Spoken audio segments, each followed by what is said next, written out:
Mas pinaigting ng Cybercrime Investigation and Coordinating Center o CICC ang kanilang kampanya para itaas ang kamalayan ng publiko tungkol sa cyber threat ng bansa. Sa panayam kay CICC Undersecretary at Executive Director Alexander Ramos sa programang Bagong Pilipinas Ngayon, hinikayat niya ang publiko na i-report sa pamahalaan ang anumang insidente ng cybercrime gaya ng online scams at deepfakes, lalo na ngayong nalalapit na ang hatol ng Bayan 2025. Dapat din aniyang maging mapanuri sa mga nakakausap o natatanggap na mensahe, lalo na kapag may kasamang online links na pwedeng scam. Patuloy rin ang kolaborasyon ng CICC sa iba pang ahensya ng pamahalaan para mas mapaigting pa ang kanilang mga programa laban sa cyber threat.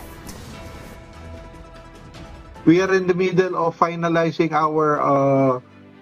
working relations with the frontline agencies such as the National Police, the military, and other stakeholders, how to curtail the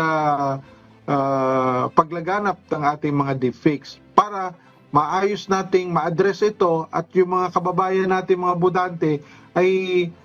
makorek ang kanilang impression dun sa mga negative, mga deepfakes na nagpo-promote mga negativity sa nararating na halala natin.